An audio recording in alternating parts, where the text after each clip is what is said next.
बहू ने की सास की विदाई।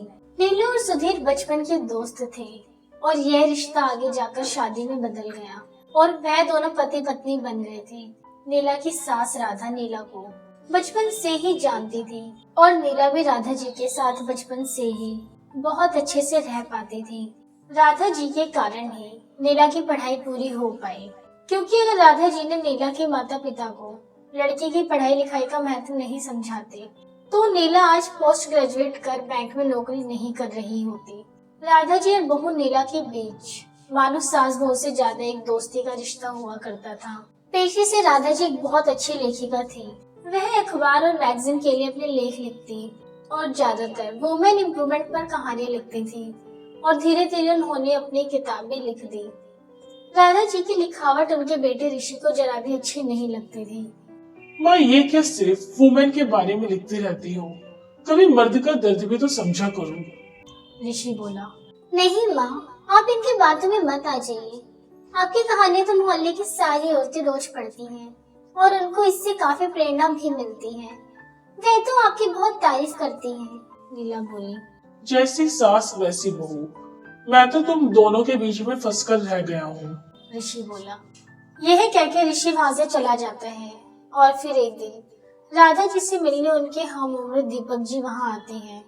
हेलो राधा जी, मैं आपका बहुत बड़ा फैन हूँ।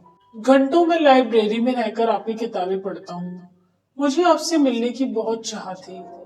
आपका घर ढूंढने में मुझे परेशानी तो हुई, लेकिन फिर भी आखिर में पहुँच ही गया।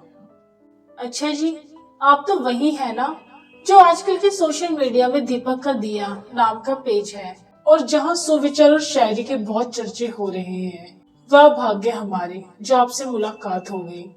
आप बैठिए, मैं चाय नाश्ते का इंतजाम करती हूँ। आज पहली बार कोई मेरा घर ढूंढते हुए मुझसे मिलने आया है। यह देख के मुझे बहुत अच्छा लगा। दीपक जी एक शायर थे, शायरी लिखना उनका शौक था और ऐसे में राधा जी और दीपक जी में गहरी दोस्ती हो गई। अब उनका राधा जी के घर आना जाना लगा रहता और फिर दोनों में आपसी प्यार बढ़ जाता है। और एक दिन दीपक जी अपने प्यार का इजहार डरते हुए राधा जी से करते हैं। तो अरे, मैं भी तो इतने दिन से यही सोच रही थी कि आपको कैसे कहूँ, मुझे आपके बिना रहना अब एक पल अच्छा नहीं लगता। पर क्या करें, यह समाज हमें नहीं अपनाएगा, चैन से जीने नहीं देगा। क्यों नहीं माँ जी, आप बेफिक्र रहो। अगर हम खुश रह सकते हैं तो आपको भी आपकी खुशी और प्यार मिलना उतना ही जरूरी है जितना कि हमारा।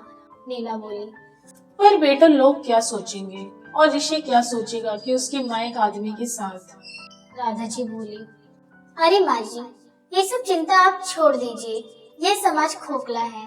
नीला बोली। इतने में जब राधा जी और दीपक जी साथ साथ बाहर घूमने फिरने लगते हैं तो समाज और आसपास उनकी बातें शुरू हो जाती हैं। छी छी, यह देखो, इस उम्र में भी रंग रलियां मनाते हैं। पड़ोसन चाची बोली। हाँ हाँ, देखो तो, उम्र का भी लिहाज नहीं है। दूसरी पड़ोसन बोली। यह सुन नीला गुस्से में अपने पड़ोस की चाची से कहती है, अच्छा चाची, आप एक बात बताओ, अब चाचा जी घर पर नहीं होते तो सुलोचना आंटी के घर क्या करती हैं? बताऊं क्या सबको? दरअसल वे चाची अपने पड़ोस में रहती सुलोचना के पति और उनमें चक्कर चल रहा था, जो कि उनके घर वालों से छिपा हुआ था। लेकिन नीला यह बात अच्छे से जानती थी। उसने कई बार पड़ोसन चाची को उनके घर रात को जाते हुए देखा था और जब नीला उनकी पोल खोलने लगती है तो वह डर के मारे चाची चुपचाप माफी मांग अंदर चली जाती है और ऐसे में ऋषि दूर खड़े सब कुछ सुन रहा होता है।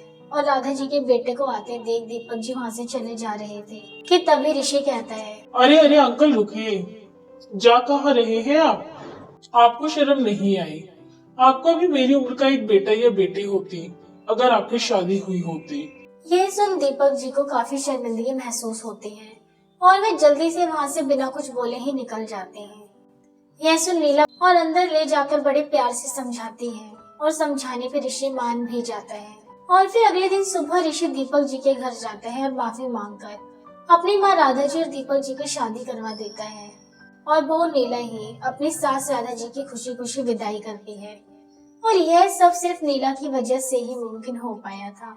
दोस्तों, अगर आप इसी तरह की कहानियाँ देखना पसंद करते हैं तो हमारे चैनल को सब्सक्राइब करें।